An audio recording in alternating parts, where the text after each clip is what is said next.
Hello दोस्तों, आपका अपने चैनल केपी लर्निंग ट्यूटोरियल में बहुत बहुत स्वागत है। ब्रह्मास्त्र सीरीज की अगली नेक्स्ट वीडियो हम लेकर आए हैं 6 नंबर वाले बोर्ड एग्जाम 2023 में आने वाले क्वेश्चन का। आपको पता ही है, प्रीवियस ईयर क्वेश्चन का हम लोग प्रैक्टिस कर रहे हैं। तो उसके नेक्स्ट वीडियो आज का 6 नंबर वाला था। इसके पहले 4 अंकों वाले क्वेश्चन को हम प्रैक्टिस किए थे। सेशन को स्टार्ट करने से पहले मैं कुछ बातें आपसे करना चाहता हूँ। बातें ये कि आप देखे होंगे क्वेश्चन में लगभग माध्य, सांख्यिकी, माध्य, बहुलक, मध्यिका, वो वाला क्वेश्चन नहीं ज़्यादा से ज़्यादा मैं लेके आ रहा हूँ, क्योंकि एक ऐसा वीडियो लेकर आऊँगा सिर्फ जिसमें 2 नंबर, 4 नंबर, 6 नंबर के वहीं सिर्फ सांख्यिकी के ही क्वेश्चन होंगे और उस चैप्टर से आने वाले सभी प्रकार के क्वेश्चनों और सभी प्रकार के फार्मूलों को हम उस दिन इंट्रोड्यूस कराएंगे आप लोगों को अपने तरफ से। और इसीलिए मैं कहता हूं, यदि आप हमसे जुड़े रहते हैं तो आपको कभी निराशा नहीं मिलेगी। हमसे उम्मीदें जो हैं आपकी वो कभी टूटेंगी नहीं। और साथ ही बेल आइकन और चैनल को सब्सक्राइब करके रखिए, क्योंकि ऐसे बहुत ही बेहतरीन और लाभदायक वीडियो आपको मिलते रहेंगे। इसलिए मैं कहता हूं, हमारे चैनल को सब्सक्राइब किए रहिए ताकि आपको जो भी इंफॉर्मेशन हमारे द्वारा अपलोड की जाएगी वो आप तक पहुंचती रहे। ठीक है, बातें ज़्यादा नहीं करते हैं। 6 नंबर वाले क्वेश्चन को आज रिवाइज करेंगे, प्रैक्टिस करेंगे। ये क्वेश्चन प्रीवियस ईयर के हैं, 8-10 साल पुराने पेपरों से मैं सेलेक्ट करके लाता हूं आप लोग को बताने के लिए। ठीक, ये 6 नंबर वाले क्वेश्चन है। पहला क्वेश्चन क्या कह रहा है बाबू? पहला क्वेश्चन कह रहा है 2x/x-3 plus 1/2x plus 3 plus 3x plus 9/x-3, एक ब्रैकेट में, दूसरे ब्रैकेट में 2x प्लस 3 बराबर 0 दिया है। हल करके x की वैल्यू निकालनी है। ठीक है, तो इसको हल करते हैं। क्या करेंगे हम आपको पहले बता दे रहे हैं, वो रोज बोलते हैं, आज भी बता देता हूँ। मैं पूरे डिटेल से जिस टाइप से आपको अपने पेपर में लगाना है उस टाइप से एकदम नहीं बताने वाला हूँ। मैं आपको हिंट दूंगा, कुछ शार्ट तरीके से लगाऊंगा, लेकिन मैं तरीका आपको बता दे रहा हूँ। बाकी चीज़ें मैं बीच बीच में आपको बताता रहूँगा, कैसे कहाँ पर क्या लिखना है। ठीक है, वो लिख कर मैं बताऊँगा बाबू, वीडियो बहुत लंबा हो जाएगा, इसलिए मैं ज़्यादा डिटेल में नहीं, शार्ट में क्वेश्चन को लगाने को आपको बताने वाला हूँ। ठीक, तो क्वेश्चन हमारा है 2x/x-3 plus 1/2x plus 3 plus 3x plus 9/x-3 और दूसरे ब्रैकेट में 2x प्लस 3 बराबर 0। कर रहे हैं यहाँ से x की वैल्यू निकालनी है। x की वैल्यू निकालने के लिए हम इसको हल करेंगे। हल करने के लिए क्या करना पड़ेगा? एलसीएम लेना पड़ेगा। पूरे को एलसीएम ले लीजिए, और कोई तरीका तो है नहीं। पूरे का एलसीएम लेंगे बाबू, तो यहाँ क्या आने वाला है? x-3 और ये 2x प्लस 3। एलसीएम लेना तो आपको आता होगा, आप क्लास 10 में पढ़ रहे हैं, तो ये सब चीज़ें, ये अंकों का एलसीएम नहीं है। ये किसका एलसीएम? सॉरी, दो बार लिखा गया क्या? एलसीएम टोटल यही होगा सिर्फ। ठीक है, 2x-3 और 2x प्लस 3। ठीक है, क्योंकि इसका यही है, इसका भी यही है, तो हम यहाँ से x-3 में इसमें डिवाइड करेंगे तो यहाँ क्या बनेगा बाबू? 2x इंटू ए वाला बच जाएगा, तो 2x प्लस 3। क्या करते हैं आप? एलसीएम जो भी लिए रहते हैं इस वाले के हर से इसमें डिवाइड करते हैं, जो बचता है ऊपर वाले अंश के साथ गुणा करके यहाँ लिख देते हैं। वही काम किया गया है। प्लस 1 इंटू ब्रैकेट में क्या लिखने वाले हैं यहाँ पर हम? ए वाले से भाग देंगे इसमें, तो ए वाला बच जाएगा बेटा, तो x-3 लिखेंगे इस बार। क्या लिखने वाले हैं? x-3। और यहाँ पे जब भाग देंगे पूरा कट जाएगा, बचेगा क्या? सिर्फ प्लस 3x प्लस 9 बराबर 0। अब यहाँ पे क्या करेंगे? तिर्यक गुणा कर लेंगे। ठीक है, क्या कर लेंगे बाबू? तिर्यक गुणा करने पर, तिर्यक गुणा का मतलब समझ रहे हैं? इसके नीचे कुछ नहीं थे, ऐसे गुणा कर लीजिए, ऐसे जब गुणा करेंगे तो ये तो पूरा 0 हो जाएगी वैल्यू। ठीक है, लेकिन ये वाला ऐसे गुणा करेंगे तो क्या होगा? यही बन जाएगा 2x ब्रैकेट के अंदर 2x प्लस 3 और इधर प्लस 1x-3 है। एक का गुणा एक में करिए, फिर इसमें एक का गुणा करें। एक में किसी भी संख्या से गुणा करते हैं कोई परिवर्तन नहीं होता है। ठीक, हमने कहा था इसका गुणा इस 0 से करेंगे तो पूरा 0। अब देखिए ब्रैकेट यहाँ ओपन कर लीजिए, 2x का अंदर गुणा करेंगे तो क्या हो जाएगा 4x स्क्वायर, 2x का प्लस 3 में गुणा करेंगे 6x प्लस x माइनस 3 है, इसे रहने दीजिए, ब्रैकेट हटा दीजिए, plus 3x plus 9 equal to 0।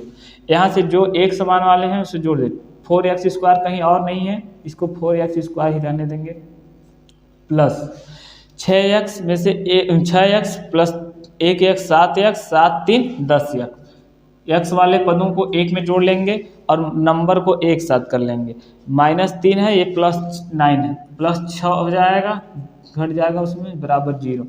अब देखिए यहाँ पर क्या है, यहाँ पर दो गुणनखंड करके आप इसका मान x की वैल्यू निकाल सकते हैं। तो गुणनखंड करने से पहले हमें यदि कॉमन ले सकते हैं तो सबसे पहले कॉमन लिया जाता है। तो यहाँ पे क्या बनेगा 2x स्क्वायर बन जाएगा प्लस 5x प्लस 3 बराबर 0। इस 2 से इधर गुणा है, उधर जाएगा भाग कर दीजिए, अब भी क्या हो जाएगा ये, यहाँ पर इसी को हल करेंगे तो भी आंसर आ जाएगा, कॉमन लेके हल करेंगे तो भी। लेकिन यदि गुणनखंड करने से पहले कॉमन लेने लायक होता है, सबसे पहले कॉमन लेते हैं, क्योंकि यदि कॉमन ले लेंगे नंबर छोटा हो जाएगा, कैलकुलेशन भी अपना सरल हो जाएगा। ठीक है, अब इतना हो गया। अब हम गुणनखंड करने से पहले हम आपको बताए थे x स्क्वायर का जो भी गुणांक रहेगा, यहाँ पे जो भी अचर पद आया है उसको आपस में गुणा करिए, 2 और 3 का आपस में गुणा करेंगे 6 आएगा। 6 का ऐसा गुणनखंड करिए कि जोड़ने पर 5 आ जाए। तो 6 का ऐसा गुणनखंड संभव ही नहीं है कि जोड़ने पर 5 आए, तो आप इसको क्या गुणनखंड विधि से हल नहीं कर सकते। आपके पास गुणनखंड करने की कितनी विधियां हैं बाबू, 3 विधियां हैं। पहला गुणनखंड विधि, दूसरा है श्रीधराचार्य विधि, नहीं दूसरा पूर्ण वर्ग विधि, और तीसरा है श्रीधराचार्य, जिसे एक फार्मूला है। उस फार्मूले को आप लोग जानते होंगे, एक फार्मूला है ना श्रीधराचार्य क्या,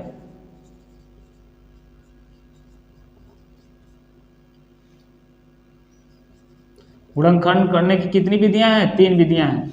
ठीक है, यहाँ पे तीनों के बारे में हम चर्चा नहीं करेंगे, सिर्फ तीनों का नाम बता दे रहे हैं आपको। ये यदि गुणनखंड विधि से नहीं हो पा रहा है तो इसके 2 तरीके हैं और हल करने का, या तो पूर्ण वर्ग बना लीजिए इसको, या तो श्रीधराचार्य फार्मूले से लगा लीजिए। क्या होता है -b प्लस माइनस √d करिए, या तो d का ही तो मान होता है b स्क्वायर माइनस 4ac बटे 2a, यही ना होता है। अब यहाँ पर हमें सबसे पहले क्या इसको द्विघात समीकरण के स्टैंडर्ड फॉर्म से तुलना करना पड़ेगा। ax square plus bx plus c बराबर 0 से क्या करेंगे, तुलना करेंगे। तुलना जब करेंगे आप, जब तुलना करेंगे तो a की वैल्यू यानी x स्क्वायर की गुणांक क्या है 2 है, b की वैल्यू 5, c की वैल्यू 3, यही ना हो गया।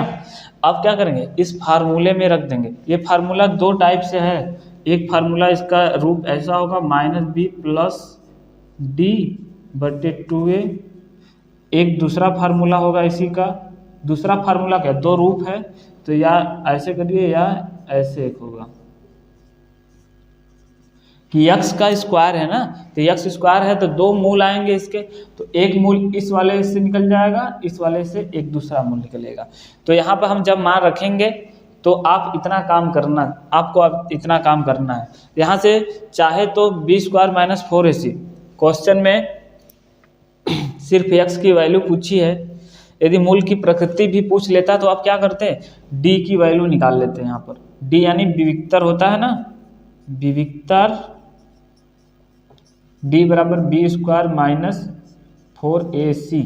अब b स्क्वायर माइनस 4ac निकालेंगे तो 25, 5 का स्क्वायर 25, 4 इंटू 1, b का मान है ना यहाँ, 4 इंटू a का मान 2 गुणे c का मान 3, कितना आ जाएगा 25 माइनस 24 बराबर क्या 1 आया धनात्मक।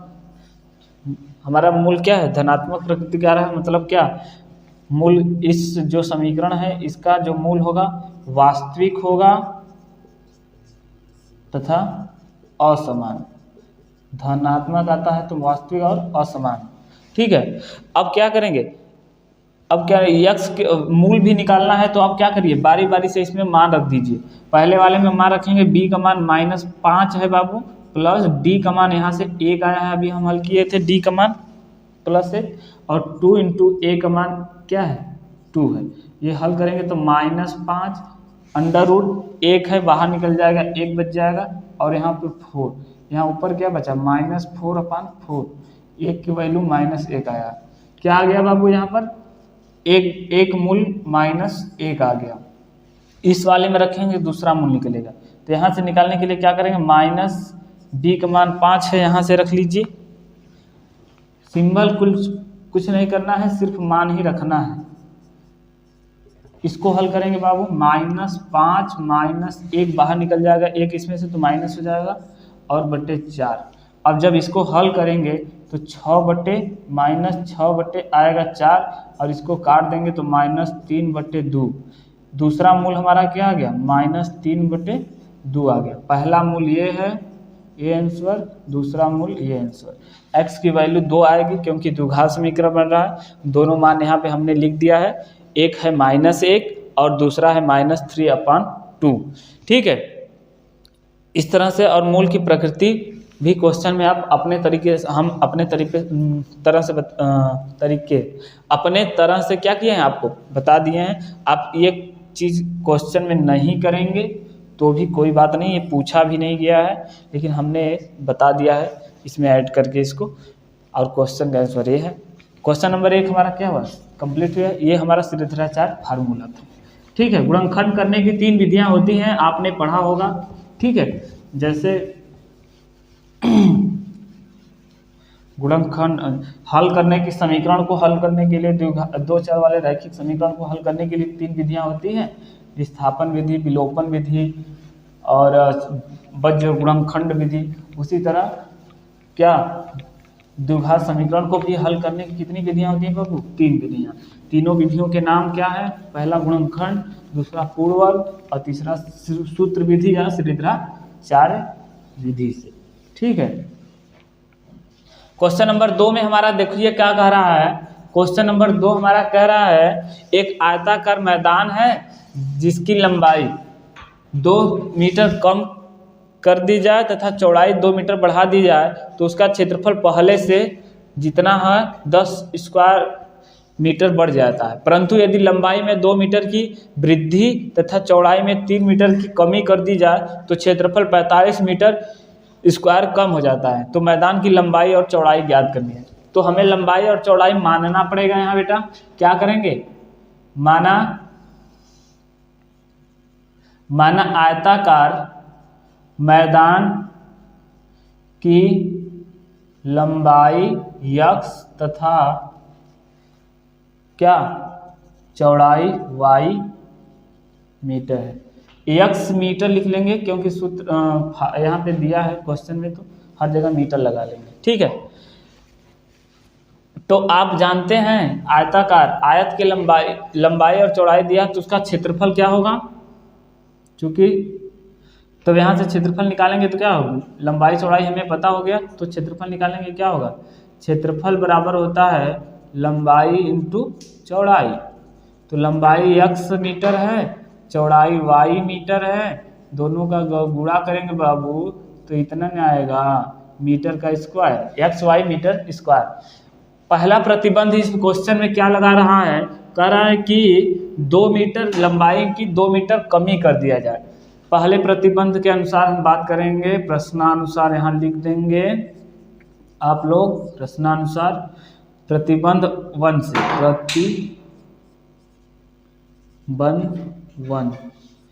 प्रतिबंध 1 में क्या कह रहा है, कह रहा है कि लंबाई, यदि लंबाई ल लिख के 0 लिख रहे हैं आप लोग समझ जाइएगा, लंबाई है, लंबाई 2 मीटर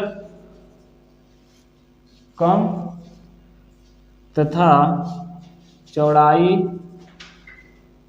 2 मीटर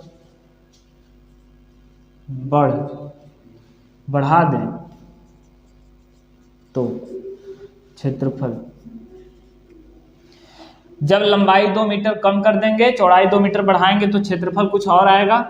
तो पहले नया लंबाई और नया चौड़ाई निकाल लेते हैं। पहले हमने x मानी थी, अब 2 मीटर कम करना है तो x माइनस 2 मीटर हो जाएगा लंबाई बेटा, ठीक है। और ये नया लंबाई है, क्या है ये नया लंबाई ये है। और नया चौड़ाई भी तो आएगी। अब नया चौड़ाई क्या आएगा, x प्लस 2 मीटर। लंबाई को 2 मीटर घटाया गया है और चौड़ाई को 2 मीटर क्या किया गया है, बढ़ाया गया है। जब लंबाई और चौड़ाई घट बढ़ रहे हैं तो क्षेत्रफल भी क्या दूसरा आने वाला है। इस बार कितना आने वाला है, कह रहा है क्षेत्रफल का सूत्र आप जानते हैं, लंबाई गुणे चौड़ाई।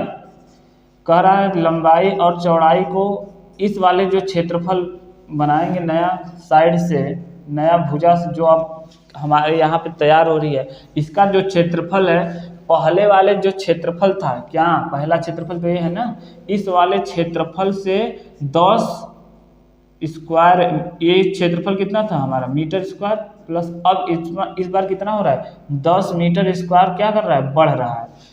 यहाँ पे मीटर स्क्वायर लिखे हैं, 10 XY मीटर स्क्वायर पहले था। यदि अब जो लंबाई चौड़ाई हमें प्राप्त हुई है उसका क्या निकालें, उसका हम जो भी निकालेंगे क्षेत्रफल वो पहले वाले से 10 स्क्वायर इसमें क्या वृद्धि। यदि इसमें हम 10 जोड़ देते हैं तो ये दोनों बराबर हो जाएंगे। इस सब जगह मीटर है तो काट दीजिए, यहाँ से कॉमन लेंगे चाहे तो काट देंगे। इधर क्या बचने वाला है बेटा, बचने वाला XY प्लस 10 और उधर बचने वाला है एक कोष्टक में x माइनस 2, दूसरे कोष्टक में x प्लस 2। अब इसको हल करेंगे जब तो x प्लस 10 इधर रहने दीजिए, इसको x स्क्वायर माइनस एक कोष्टक में माइनस बी, एक कोष्टक में a प्लस बी, तो a square minus b square. यहाँ से अब इसको हल करेंगे जब ना, क्या करेंगे, जब अब इसको हल करेंगे, कुछ गड़बड़ हो रहा है क्या, कहीं कुछ गड़बड़ तो नहीं हो रहा है, एक बार क्वेश्चन में देख लें तो हम।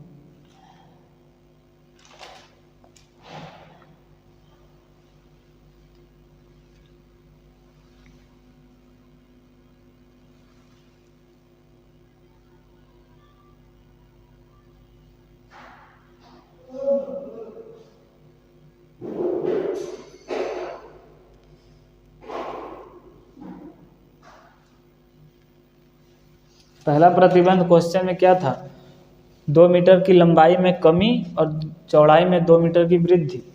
तो यहाँ से हम जब हल करेंगे तो x प्लस 10 बराबर आएगा x माइनस 2 और एक कोष्टक में x प्लस 2। तो यहाँ से जब आप हल करेंगे तो x और y, x माइनस वाई बराबर क्या निकल के आ जाएगा बेटा, आपका x और y बराबर निकल के आने वाला है 7। क्या निकल के आने वाला है, x माइनस वाई बराबर 7। पहला प्रतिबंध हमारा क्या हुआ, कंप्लीट हुआ। अब क्या करेंगे, दोनों यहाँ पे क्या करेंगे, दोनों पक्षों में, क्वेश्चन में तो यही कह रहा था ना, यदि लंबाई की 2 मीटर की कमी कर दी जाए, 2 मीटर के कम कर दिया और चौड़ाई में 2 मीटर क्या कर दिया जाए, बढ़ा दिया जाए, तो जो क्षेत्रफल निकल के आएगा पहले वाले से इतना ज़्यादा है। तो पहले वाले में यदि ये क्षेत्रफल हम क्या करें, जोड़ दें, तो ये नया क्षेत्रफल जो यहाँ से निकल के आएगा इस दोनों के योगफल के क्या होगा, बराबर होगा। तो यही काम किया गया है। फिर यहाँ से क्या करेंगे, अब यहाँ पे एक चीज़ क्या गलत हो रहा है, यहाँ पे एक चीज़ ये गलत हो रहा है कि यहाँ पर हम, आप लोग ठीक है समझ लीजिएगा, यहाँ पे हम लंबाई x और चौड़ाई y माने हैं, तो यहाँ y प्लस 2 होगा और x माइनस 2 होगा। ठीक है, बस यही गड़बड़ हो रहा था, इसीलिए मैं सोच रहा हूँ कहीं कुछ गड़बड़ जरूर हो रहा है। अब जब यहाँ से हल करेंगे बाबू तो ये x स्क्वायर, अब जब इसको हल करेंगे ना, अब बाकी काम बीच में का आप कर लीजिएगा, ठीक है, यहाँ थोड़ा मिस्टेक हो गया। x प्लस वाई इधर मीटर स्क्वायर था, यह भी 10 मीटर स्क्वायर था। अब कुछ बच्चे सोच रहे होंगे मीटर स्क्वायर गया कहाँ, हमने मीटर स्क्वायर दोनों में से कॉमन लिया, तो यहाँ क्या बचा, x प्लस वाई, अरे x into y plus 10, x plus y into 10 मान लीजिए। यहाँ मीटर स्क्वायर हमने कॉमन ले लिया और इधर भी मीटर स्क्वायर कॉमन ही था ना, दोनों ये भी तो क्षेत्रफल है, इससे इसको काट सकते हैं। अब क्या बचा आपका, x माइनस वाई और x इंटू वाई प्लस 10 और इधर क्या बचा, x माइनस 2 लंबाई या y प्लस 2 चौड़ाई। अब यहाँ से x y निकालेंगे तो थोड़ा लंबा है, x माइनस वाई बराबर 7 आएगा।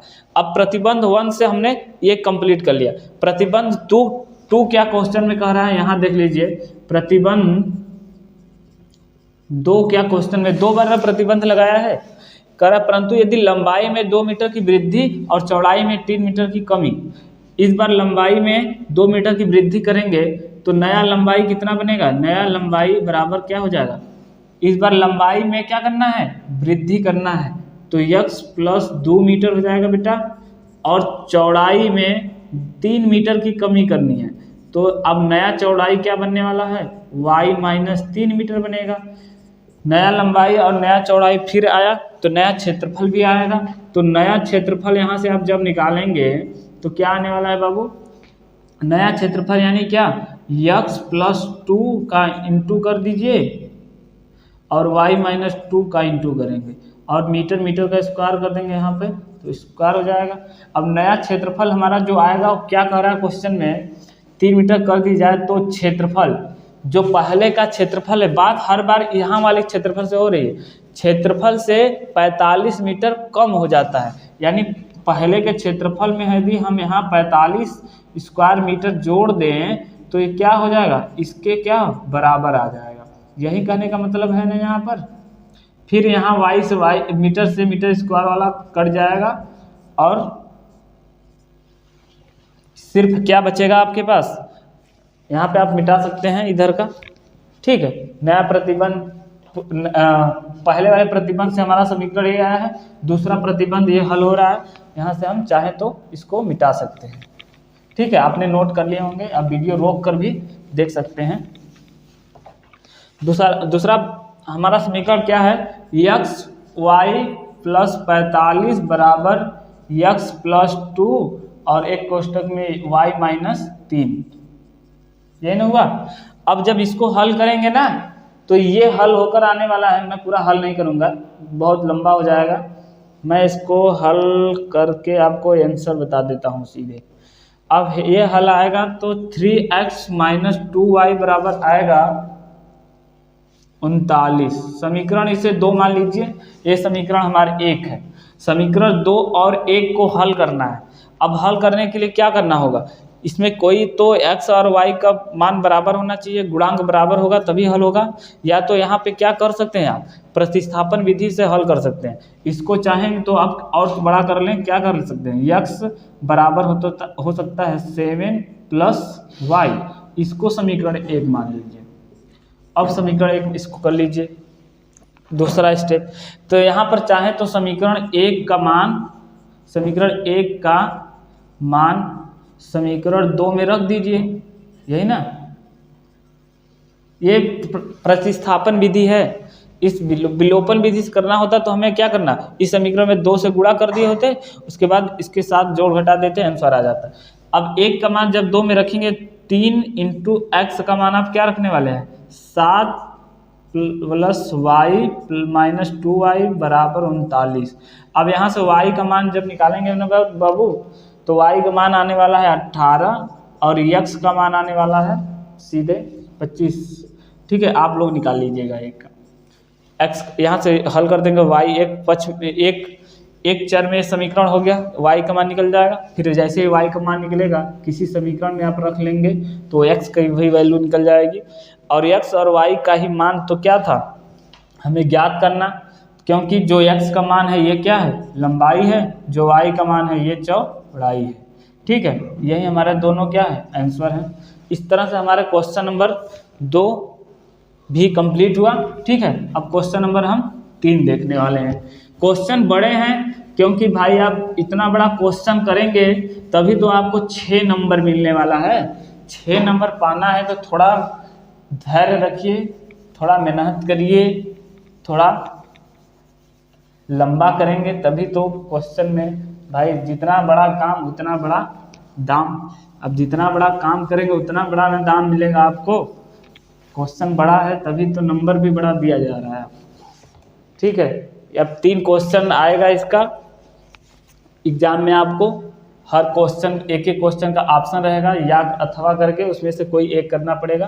टोटल मिला के करना हो आपको करना है 3 ही, देगा 6।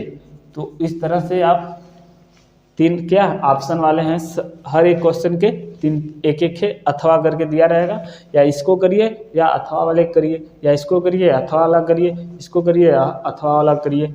अथवा मतलब या उस दोनों में से किसी एक को करना। क्वेश्चन नंबर 3 में देखिए क्या कर रहा है, समान ऊंचाई के दो स्तंभ है, 100 मीटर चौड़ी सड़क के दोनों किनारों पर स्थित है। सड़क पर स्थित किसी बिंदु से स्तंभों के शिखर के उन्नयन कोण क्रमशः 30 अंश और 60 अंश है। स्तंभों के बीच स्थित बिंदु की स्थिति तथा स्तंभों की ऊंचाई ज्ञात। बिंदु स्तंभों के बीच जो स्थिति, सड़क पर जो बिंदु हम ले रहे हैं जहां से 30 अंश और 60 अंश का कोण बन रहा है बाबू, वहां उसकी स्थिति बतानी है। स्थिति बताने का मतलब क्या है, उसका उस बिंदु का दोनों स्तंभों से कितना कितना दूरी पर स्थित है वो बिंदु बताना है और स्तंभों की ऊंचाई बतानी है। चलिए मान लीजिए आपकी सड़क क्या है, ये है, ये कितनी मीटर चौड़ी है बाबू, 100 मीटर। ठीक है, करा इस सड़क है, इसके दोनों किनारों पर क्या है, ये दोनों किनारों पर स्तंभ लगे हुए हैं। स्तंभ माने खंभा होता है। ये दोनों स्तंभों की जो ऊंचाई है ना बराबर है एकदम। ठीक है, अब कह रहा है सड़क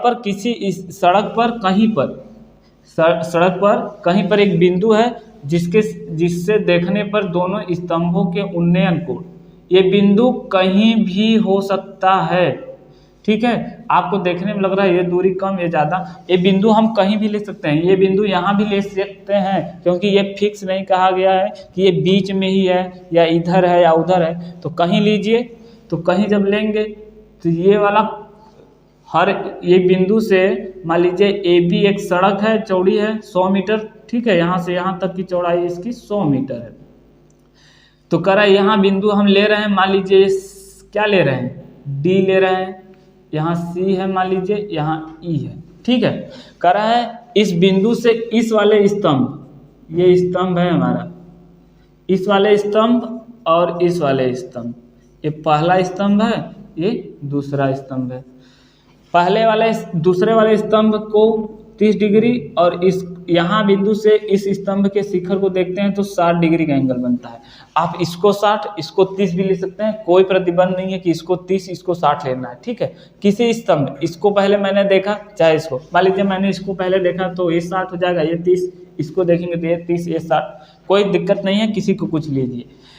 तो यहाँ पर चित्र आपका कुछ इस टाइप का बनने वाला है। ठीक, तो यहाँ पे हम क्या करेंगे, यहाँ से यहाँ की किसी एक को हम मान लेंगे। मान लीजिए हम यहाँ से यहाँ तक की, यहाँ इस बिंदु डी तक की हम क्या ए से डी तक की लंबाई x मान लेते हैं और स्तंभ की ऊंचाई जो है h मान लेते हैं। दोनों स्तंभ बराबर है तो दोनों ऊंचाई h ही होगा। तो यहाँ मान लेंगे, आप पहले क्या मानेंगे बाबू, माना दोनों समान स्तंभों की ऊंचाई h बराबर h है, ऊंचाई h मीटर है तथा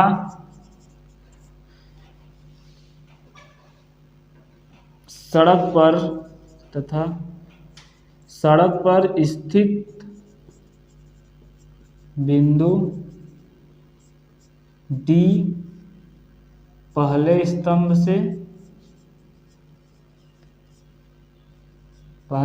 से x मीटर दूरी पर है। पहले वाले से x मीटर दूरी है तो ये टोटल है, तो BD यहाँ से कितना आपका निकल के आ जाएगा, 100 माइनस x मीटर आ जाएगा ना। AD हमें पता हो गया तो BD तो निकल ही सकता है क्योंकि टोटल हमें पता है, टोटल है 100, तो यहाँ से x घटा लिए तो ये कितना बचेगा, 100 माइनस x BD वाला दूरी। तो हम क्या अब करेंगे, अब हम निकालेंगे इसमें पहले त्रिभुज लिखेंगे, त्रिभुज समकोण त्रिभुज, ये समकोण त्रिभुज ही तो बन रहा है। यहाँ पे 90 डिग्री बनेगा और यहाँ पे 90 डिग्री, क्योंकि ऊंचाई दूरी का ये क्वेश्चन है और ऊंचाई दूरी में 90 समकोण त्रिभुज ही बनता है। और वैसे भी ये जमीन है, इस पे सीधा खड़ा है, स्तंभ है, खंभा, तो क्या होगा 90 डिग्री पे ही होगा। समकोण त्रिभुज ADE में AD या AED या ADE से tan थीटा बराबर यहाँ लिखेंगे क्या, लंब यानी AE बटे आधार AD। लंब हमारा है H और आधार क्या है AD है। चलिए दूसरे स्टेप में कर लेते हैं इसको। tan थीटा का मान tan 30 अंश 60 अंश है, यहाँ पे सॉरी 60 अंश रख लीजिए। उसके बाद लंब है AE का मान हमने माना H और नीचे X, दोनों मीटर है, मीटर से मीटर कट जाएगा, ये भी मीटर है ये भी मीटर है, मीटर से मीटर कट गया। tan 30 अंश का मान होता है क्या, अरे 60 अंश का मान कितना होता है, करड़ी में 3 बराबर H बटे X की वैल्यू यहाँ से आप निकालेंगे तो क्या आ जाएगी, H की वैल्यू आप निकालेंगे तिर्यक गुणा करके बाबू, तो करड़ी में 3 बट इंटू X। हमें निकालना है क्वेश्चन में क्या, X भी निकालनी है H भी निकालनी है, तो इसको मान लीजिए समीकरण 1 है, ठीक है। अब दूसरा त्रिभुज हमारा यहाँ बन रहा है, दूसरा समकोण त्रिभुज यहाँ पे क्या बन रहा है, दूसरा समकोण त्रिभुज बन रहा है BDC से। इसमें tan 30 अंश बराबर क्या लिखेंगे BC, इसकी ऊंचाई, ठीक है, और बटे आधार BD और इसका मान 1 बटे करड़ी में 3, BC का मान H ही है, दोनों में स्तंभों की ऊंचाई बराबर है तो, और BD 100 माइनस X, यही ना हमने माना है। दोनों जगह मीटर है, मीटर से मीटर कट जाएगा, जैसे यहाँ भी मीटर है यहाँ भी मीटर, इससे कट गया ये, तो आप करड़ी में 3 तिर्यक गुणा कर लीजिए यहाँ पर, तो करड़ी में 3 इंटू H बराबर 100 माइनस X। इसको हल करेंगे जब, तो हल करने से पहले आपको समीकरण एक वेरिएबल एक चर में होना चाहिए, तो यहाँ से H का मान रख दीजिए। तो H का मान क्या है, करड़ी में 3 इंटू H, करड़ी में 3 इंटू X, तो H का मान यहाँ पे पहले से करड़ी में 3 है, H का मान क्या रखने वाले हैं यहाँ से, करड़ी में 3 इंटू X, तो यहाँ 100 माइनस X हो गया। जब X की वैल्यू यहाँ से आप निकालेंगे ना, लगा देता हूँ क्वेश्चन बड़ा हो रहा है, जब यहाँ से चलिए हल करें, कड़ी में 3 का कड़ी में 3 गुणा करेंगे 3x हो जाएगा बराबर यहाँ 100 माइनस x लिखा है, इधर लाइए तो x 4x हो जाएगा x को, और उधर क्या हो जाएगा 100, x की वैल्यू निकालेंगे तो कितना आ जाएगा 25, यानी x हम क्या माने थे AD माने थे कितना, AD हमारा x है और x की वैल्यू कितना आ गया 25 मीटर, 25 ये मीटर आएगा क्योंकि दूरी है। तो आप जान रहे हैं क्या, इस बिंदु से इस बिंदु की दूरी 25 है, तो BD कितना हो जाएगा, BD कितना हो जाएगा 100 माइनस x था, तो यानी 75 मीटर हो जाएगा। यहाँ से ना थोड़ा शॉर्ट लिख रहा हूँ मैं, 100 में से x का मान घटा दीजिए 75 मीटर हो जाएगा। हमें A भी पता हो गया, ये बिंदु D की स्थिति क्वेश्चन में पूछ रहा था, बीच बिंदु स्थित है, तो उस बिंदु की बीच दोनों स्तंभों के बीच एक स्तंभ से दूरी कितना है 25 मीटर और दूसरे स्तंभ से इस बिंदु की दूरी है 75 मीटर। हमें और क्वेश्चन में क्या बताना था, स्तंभों की ऊंचाई, तो x की वैल्यू हमें निकल गई है, तो हम यहाँ पर रख देते हैं समीकरण 1 में x बराबर 25, x की मान 2 है निकल के आया है, कौन सा रखेंगे आप 25, x का मान यहाँ पर जो हमें निकाले हैं सबसे पहले उसको यहाँ रखते हैं, तो आप यहाँ पे क्या आने वाला है, जब x का मान यहाँ पे रखेंगे 25 समीकरण 1 में, तो क्या निकलेगा h बराबर निकलेगा 25 अंडर रूट 3, यहाँ से जो निकल के आएगा 25 अंडर रूट 3, ठीक है, यही हमारा क्या है स्तंभों की ऊंचाई है। x का यहाँ 2 मान नहीं आया है बल्कि x का एक ही मान है, ये तो BD का मान है ना, ये 75 जो आ रहा है बाबू वो BD का मान है, x हम इसको माने थे, x का मान 25 ही आया था, इसलिए समीकरण 1 में यदि हम मान रख देंगे x की तो h आ जाएगा h मीटर, यहाँ लिख देंगे। ये क्या है, क्वेश्चन नंबर 3 हमारा कंप्लीट हो गया। इस तरह से आप करेंगे, ठीक है, थोड़ा क्वेश्चन बड़ा है आपका, लेकिन आप इसको समझिए। क्वेश्चन नंबर 4 की तरफ चलते हैं। 4 में 2 क्वेश्चन दिया है, 5 में भी 2 क्वेश्चन है। तो 4 का पहला क्वेश्चन में कह रहा है, यदि समकोण त्रिभुज त्रिभुज ABC में कोण B का मान 90 है। यदि D भुजा BC का मध्य बिंदु है तो सिद्ध कीजिए इतना बराबर इतना। कह रहा है समकोण त्रिभुज बना लीजिए पहले आप, ठीक है। ये मान लीजिए C है और यहाँ B है, यहाँ A है, तभी तो यहाँ 90 डिग्री बनेगा। B पर 90 डिग्री बनाना था। और बिंदु जो रेखा BC है उसका मध्य बिंदु क्या है? D है, ठीक है, मध्य बिंदु D है। तो हमें क्या करना है? सिद्ध करना है। तो यहाँ पे हम सबसे पहले क्या लिखेंगे सिद्ध करने वाले क्वेश्चन में? जो दिया रहता है। तो दिया क्या क्या है उसे लिख लेते हैं। क्या क्या दिया है? त्रिभुज ABC एक क्या है? समकोण त्रिभुज है। कैसा त्रिभुज है बाबू? समकोण त्रिभुज है। और एंगल B बराबर 90 डिग्री दिया है। BC का मध्य बिंदु क्या दिया है? D है। तो क्या लिख सकते हैं? CD बराबर BD भी लिख सकते हैं, और या क्या लिख सकते हैं? BD, या इसी जगह लिख दीजिए, या तो क्या हो सकता है? BC का हाफ हो सकता है ये। इसको तो ऐसे भी लिख सकते हैं आप। हमने क्या किया? समकोण त्रिभुज दिया है उसको लिखा। BC कह रहा है क्वेश्चन में, BC का मध्य बिंदु D है, D लिख दिया, मध्य बिंदु ये है, तो ये वाला और ये वाला आपस में बराबर होगा। या तो कह लीजिए BC हाफ होगा, BC का हाफ क्या होगा? BD और CD होगा, यही ना होगा। इतना चीज हमारा हो गया। अब क्या लिखेंगे यहाँ पर? सिद्ध क्या करना है। बाकी चीजें तो हो ही गई। अब सिद्ध हमें क्वेश्चन में क्या करना है वो लिख लीजिए यहाँ पर। सिद्ध करना है, क्या करना है बाबू? AC का स्क्वायर बराबर 4AD का स्क्वायर माइनस 3AB का स्क्वायर, यही ना सिद्ध करना है। अब यहाँ उत्पत्ति में लिखेंगे, क्या लिखेंगे? उत्पत्ति में लिखिए बिंदु, इसको इससे मिलाएंगे। हम क्या करेंगे? सर्वप्रथम यहाँ लिख दीजिए, सर्वप्रथम BC के मध्य बिंदु D है, मध्य बिंदु D को A से मिलाने पर यदि पहला यहाँ पे देख रहे हैं आप, त्रिभुज ABC क्या है? त्रिभुज ABC क्या है? समकोण त्रिभुज है। समकोण त्रिभुज है ना ये जब समकोण त्रिभुज होगा, समकोण त्रिभुज जब होगा ये बाबू, तो सबसे पहले आप जानते हैं, क्या जानते हैं? कर्ण यानी AC का जो स्क्वायर होगा, लंब यानी AB का स्क्वायर और BC का स्क्वायर, यही ना बराबर होगा। ये समीकरण 1 मान लीजिए। ये समकोण त्रिभुज है तो आप जानते हैं कर्ण का यदि स्क्वायर कर दें आप तो आधार और लंब के स्क्वायर के योगफल के बराबर होता है। ये समीकरण 1 मान लीजिए, ठीक है। अब दूसरा त्रिभुज यहाँ पे हमारा क्या बन रहा है? ABD। दूसरा भी त्रिभुज ABD, त्रिभुज ABD से ए भी क्या है? एक समकोण ही तो त्रिभुज है।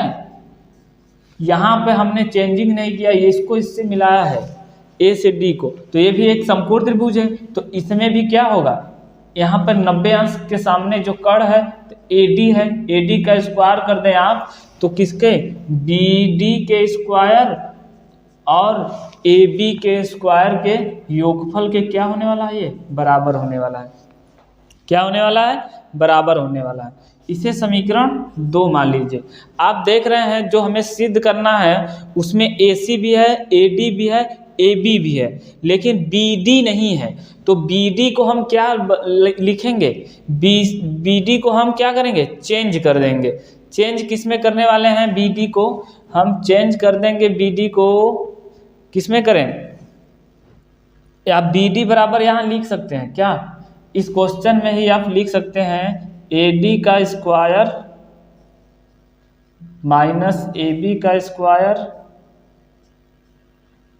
बराबर BD का। क्वेश्चन जो हमें सिद्ध करना है वो सिर्फ AC, AD और AB में होना चाहिए पद, और यहाँ BD बराबर, यदि हम AD square minus AB square लिख सकते हैं, पक्षांतर कर दिया हमने। ये समीकरण यहाँ 2 न मानकर आप करिए का यहाँ मान लीजिए। हमने ये क्यों किया, क्योंकि हमें सिद्ध करने वाले में BD नहीं चाहिए, तो हमने सबको AD और AB में इन पदों में लाने के लिए क्या किया, इसमें कर दिया। अब क्या करेंगे हम बाबू, यहाँ पर हम समीकरण 1 व 2 हमें प्राप्त हो गया है, प्राप्त हो गया। अब समीकरण यहाँ पर 1 में हम क्या करेंगे, 1 और समीकरण में हम BC को क्या लिख सकते हैं, यहाँ पे BC को आप क्या लिख सकते हैं, यहाँ पे लिखिए, चलिए ऊपर थोड़ा मिटा ही देते हैं, चित्र को मिटा देंगे तो गड़बड़ हो जाएगा। चलिए यहाँ पर हम कहाँ पे लिखें भाई, चलिए यहाँ लिख देते हैं, यहाँ पे लिख सकते हैं समीकरण 1 से। समीकरण 1 में क्या करिए ना, BC को मान में कन्वर्ट कर दीजिए, किसमें, BD वाले में। तो BC को हम BD लिखेंगे तो क्या लिखेंगे, 2BD लिखेंगे। तो BC बराबर क्या लिखेंगे, 2BD, और ये 2BD का मान यहाँ रख देंगे समीकरण 1 में। समीकरण में BC के जगह पे क्या रखने वाले हैं, अब 2BD रखने वाले हैं। तो AC का स्क्वायर इधर हो जाएगा बराबर AB का स्क्वायर रहने दीजिए, यहाँ पे प्लस है, और BC के जगह क्या लिखेंगे, 2BD, तो इसका स्क्वायर करेंगे तो 4BD स्क्वायर हो जाएगा ना, यही ना होगा।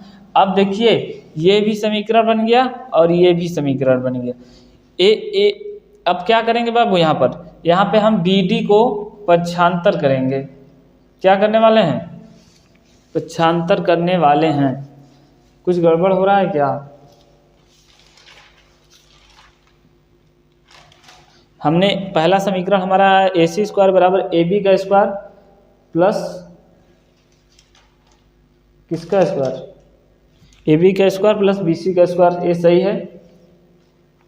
ये पाइथागोरस प्रमेय है ना, आप जानते हैं, इससे कर्ण का स्क्वायर लंब का स्क्वायर बराबर होता है।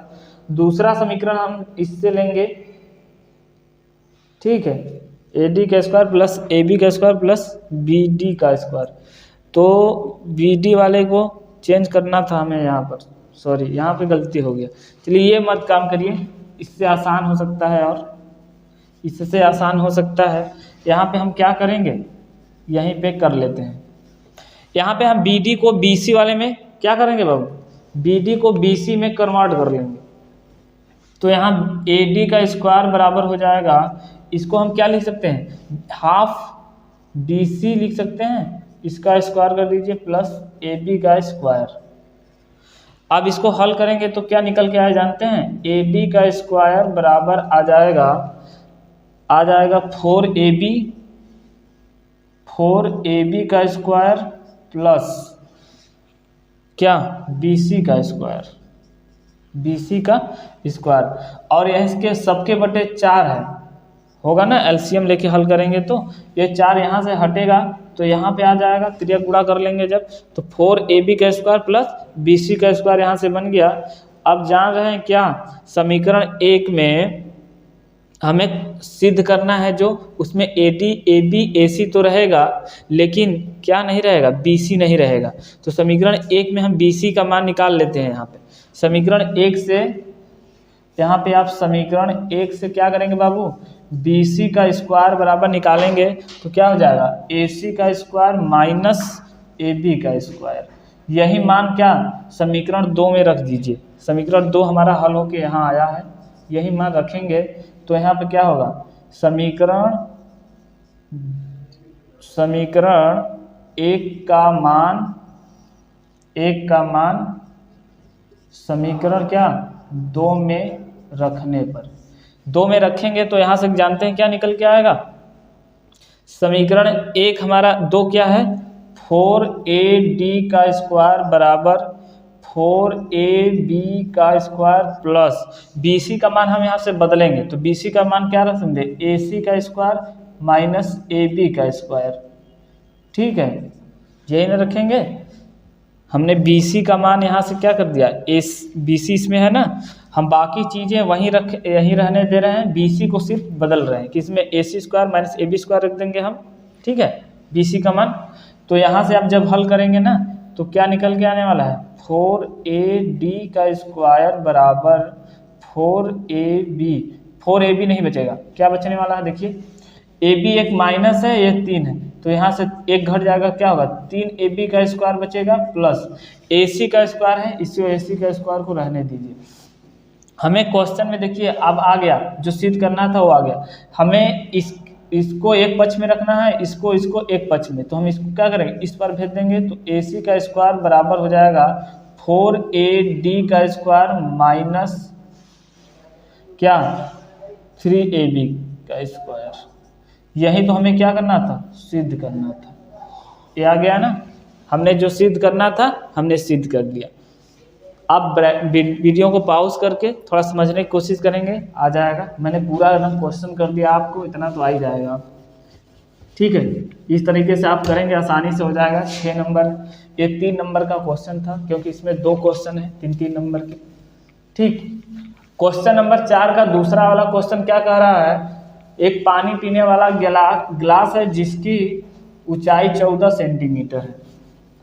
ठीक है, पानी पीने वाला एक गिलास बाबू, जैसे मान लीजिए आपका गिलास कैसे होता है, कुछ इस टाइप का होता है,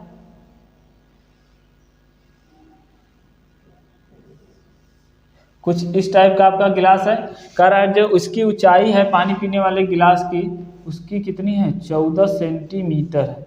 कितनी है 14 सेंटीमीटर।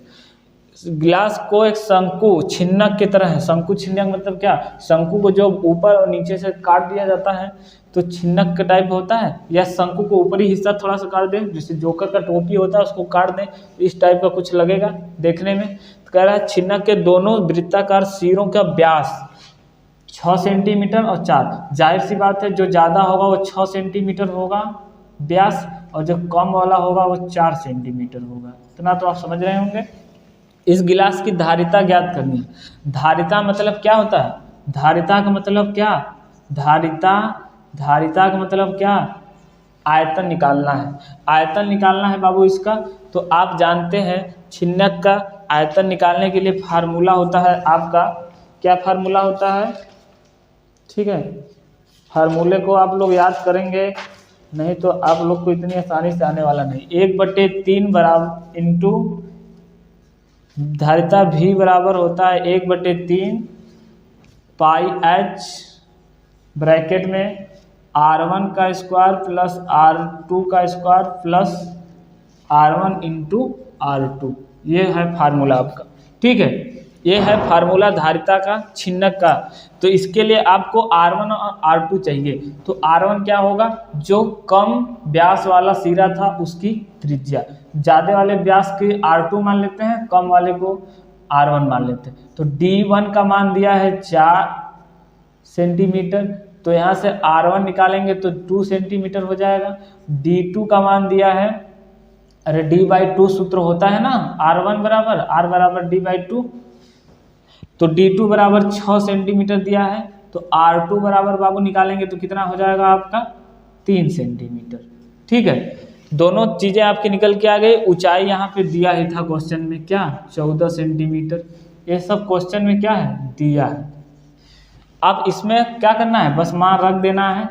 पाई का मान नहीं दिया है तो 22/7 रखिए, गुणे h का मान 14 और R1 का मान बाबू है 2 सेंटीमीटर का स्क्वायर, 2 का स्क्वायर प्लस 3 का स्क्वायर प्लस 2 गुणे 3। ठीक है, यही होगा। अब इसको जो हल करेंगे ना, धारिता निकालना है यानी वॉल्यूम यानी आयतन निकालना है, तो इसका जो आंसर आने वाला है मैं आपको सीधे बता देता हूँ, 264 घन सेमी। क्योंकि ये आयतन है तो घन होगा, सेमी इसलिए क्योंकि इसका मात्रक ही सीमित है, इसलिए इस तरह से बस क्वेश्चन सॉल्व हो गया। दूसरा ज़्यादा क्वेश्चन लंबा नहीं है, लेकिन हाँ इम्पॉर्टेंट था, इसलिए तो ये 3 नंबर आपको मिलेगा इस क्वेश्चन से। इस तरह से क्वेश्चन नंबर 4 कंप्लीट, और 5 की तरफ चलते हैं। 5वें क्वेश्चन में क्या कह रहा है बाबू, 5वें क्वेश्चन में पहला वाला क्वेश्चन क्या है, वीडियो लंबा हो रहा है, आप बोर भी हो रहे होंगे, लेकिन देखिए क्वेश्चन आप यदि रिवाइज कर लेते हैं तो बेहतरीन है, क्योंकि ये क्वेश्चन क्या है, इनका जो क्वेश्चन का जो लेवल है बहुत ही बेहतरीन है। ये क्वेश्चन आपके एग्जाम में 2023 बोर्ड में आ सकते हैं। यदि आप हमारे चैनल पर नए हैं तो चैनल को सब्सक्राइब जरूर करिएगा, वीडियो लास्ट तक बने रहिए, पसंद आएगा तो लाइक भी करिएगा, बेल आइकन को प्रेस करिए, क्योंकि बेल आइकन को प्रेस करेंगे तो ही आपको ऐसे मज़ेदार क्या क्लास करने का मौका मिलेगा। 5 नंबर में एक पहला क्वेश्चन क्या कर रहा है, एक कक्षा में शेफाली के परीक्षण मतलब परीक्षा देती है एक लड़की है शेफाली, गणित और अंग्रेजी में प्राप्त किए गए अंकों का योग 30 है। ठीक है, यदि उसने गणित में 3 अंक अधिक तथा अंग्रेजी में 2 अंक कम प्राप्त हो तो उस गणित और अंग्रेजी में कुल कितने प्राप्त किए उसने, और विषयों की पूर्णांकों गुणनफल 210 है।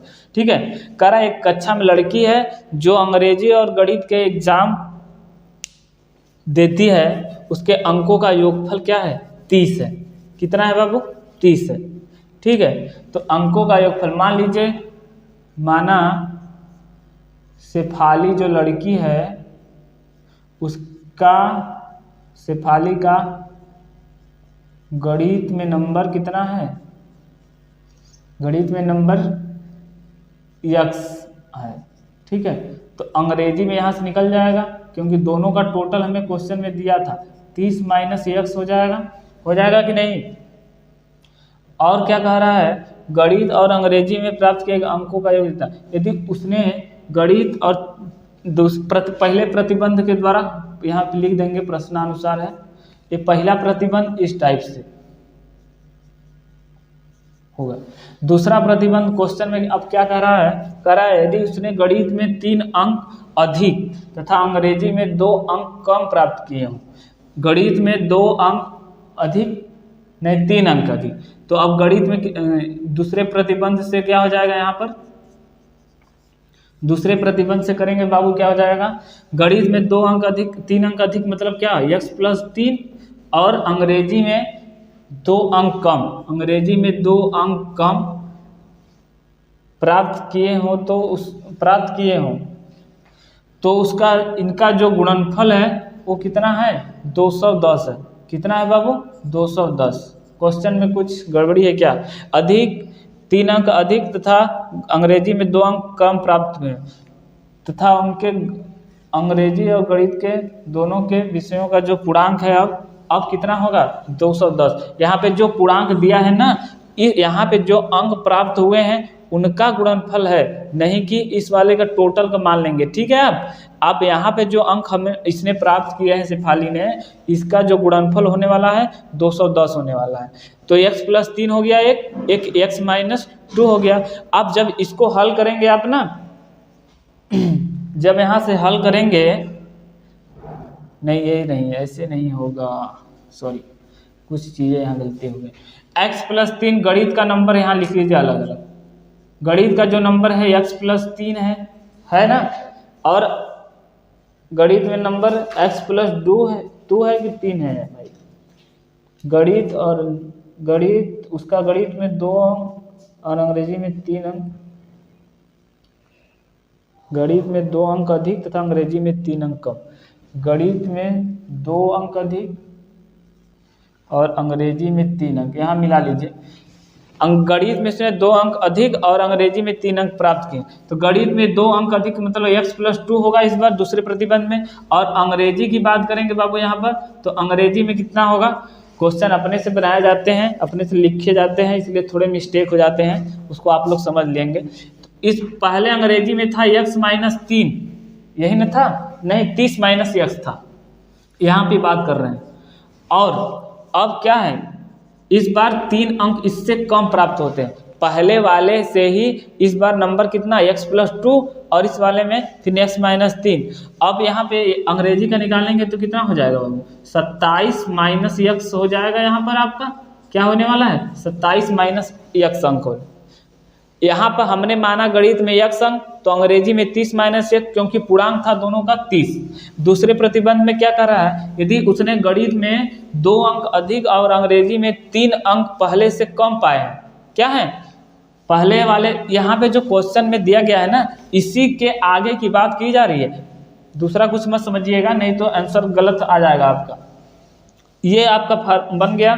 अब कह रहा है इन दोनों का जो योग गुणनफल है ना, इन दोनों का यानी x + 2 और x 27 - x का जो नंबरों का गुणनफल है वो 210 है। ठीक है, क्वेश्चन में यही कह रहा है, यहाँ पर गुणनफल है, लास्ट में जो यहाँ पे नंबर आ रहे हैं उसके इस प्रतिबंध से उसके जो गुणनफल है इतना है। तो यहाँ से जब x का वैल्यू निकालेंगे ना तो क्या आने वाला है, x का 2 मान आएगा, एक आएगा 12, एक आएगा 13, एक आएगा 12 और एक आएगा 13। जब एक बार 12 उसने प्राप्त किए तो y, जाहिर सी बात है गणित है ये, x क्या है, गणित के नंबर प्राप्त हैं। तो जब गणित में दो बार दो अलग अलग नंबर प्राप्त हो रहे थे, अंग्रेजी में भी तो दोनों अलग अलग प्राप्त होंगे। एक बार 12 जब आएगा तो अंग्रेजी में कितना आने वाला है, इस बार 12 आएगा तो इसमें 18 आएगा क्योंकि 30 है, इस बार इसका 13 आएगा तो इसका 17, क्योंकि दोनों का योगफल कितना है, 30 होने वाला है। जाहिर सी बात है आप समझ गए होंगे, ज़्यादा डिटेल में इसको लगाएंगे हम नहीं, क्योंकि बहुत लंबा हो जाएगा वीडियो, आप लोग बोर भी हो रहे होंगे। लेकिन क्वेश्चन को समझिए, पहले क्वेश्चन को अपने तरीके से करने की कोशिश करिए, फिर हमारे तरीके से।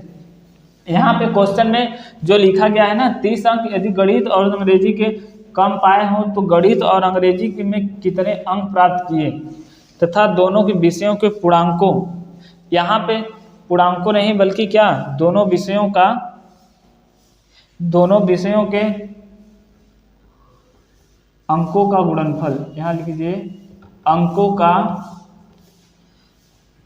का गुणनफल। यहाँ पे इसको आप मिला लेंगे, आपको थोड़ा लिखने में मिस्टेक हो गया था यहाँ पे हमसे। अंकों का गुणनफल कितना, 2 है। दूसरे शर्त में जब 210 है, दूसरे शर्त जो रखे हैं उस वाले अंकों का ये अंकों का गुणनफल है, पूरे का नहीं मान लेंगे, नहीं गलत हो जाएगा। दूसरा क्वेश्चन 5 में क्या कह रहा है बाबू, एक रेखाखंड है AB एक रेखाखंड है, इसके निर्देशांक 2, -2 है, इसका 2, 8 है। कह रहा है इसको 4 बराबर भागों में बांटा गया है, 1 2 3। मान लीजिए 4 बराबर भाग हो गए, जैसे यहाँ पे A माना था हमने, यहाँ पे B, तो इसको M मान लीजिए, इसको N मान लीजिए, इसको O मान लीजिए। कह रहा है सबका निर्देशांक ज्ञात करना है। बहुत ही आसान क्वेश्चन है ये, कितना आसान है आप सोच भी नहीं सकते हैं। हमें n का निर्देशांक जब निकालना होगा, यहाँ से n का निर्देशांक, जब n का निर्देशांक बाबू आपको चाहिए ना, तो क्या करेंगे, ये वाला भुजा, ये वाला भुजा, ये वाला भुजा, ये वाला भुजा। भुजा मतलब क्या, यहाँ पे जो रेखाखंड 4 भागों में बांटा गया है सभी बराबर हैं, तो क्या यानी n जो होगा, n का निर्देशांक AB का मध्य बिंदु है ना n यहाँ पर, क्योंकि इधर भी 2 पार्ट बन गया, इधर भी 2 पार्ट, n यानी क्या है, n क्या है, यहाँ पे लिख देंगे n बिंदु n AB का मध्य बिंदु है। क्या है बाबू, मध्य बिंदु है। तो मध्य बिंदु का निर्देशांक n का निर्देशांक के लिए आप फार्मूला जानते हैं, मध्य बिंदु का निर्देशांक क्या जानते हैं, x1 + x2 बटे 2 और y1 + y2 बटे 2। यहाँ से निकालेंगे तो n बिंदु का निर्देशांक निकल जाएगा। अब n का जैसे ही निकलेगा तो n और AB के मध्य बिंदु का निकालेंगे तो m का निकल जाएगा। m का निर्देशांक जब निकालना होगा आपको, m बिंदु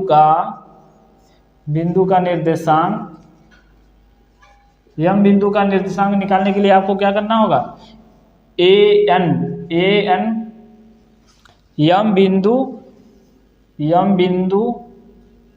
क्या है, n बिंदु मध्य बिंदु है किसका, an का मध्य बिंदु है जब m, तो m का निर्देशांक कैसे निकालें, पहले तो हम AB से n का निर्देशांक निकालेंगे, उसके बाद जैसे ही n का निर्देशांक निकल जाएगा ना, अब an का मध्य बिंदु क्या है, m है, तो इसके और इसके निर्देशांक से m का मान निकल लेंगे।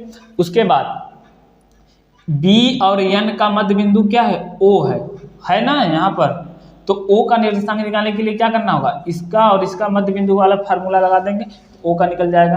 तो इसका निकल गया, पहले इसका निकलेगा फर्स्ट टाइम, फिर इसको निकालिए आप, पहले इसके बाद इसको निकालिए। इस तरीके से तीनों का निर्देशांक निकल जाएगा। ठीक है, इस तरह से हमारा कंप्लीट हो गया क्वेश्चन नंबर 5। ये आपके लिए होमवर्क जो बाकी चीज़ें हैं। ठीक है, हम आपसे बार बार कहते हैं कि जो भी क्वेश्चन आपको यहाँ पर हम रिवाइज कराते हैं, आप घर पर जाकर अपने बुक से इससे मिलते जुलते क्वेश्चनों के टाइप को आप क्या करेंगे, रिवाइज कर लेंगे।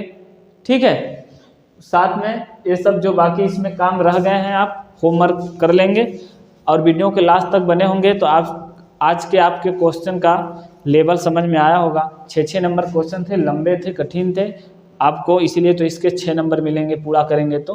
ठीक है, वीडियो को लास्ट तक देखने के लिए धन्यवाद। चैनल पर नए हैं तो सब्सक्राइब कर लीजिए, लाइक शेयर और बेल आइकन को प्रेस कर लीजिए।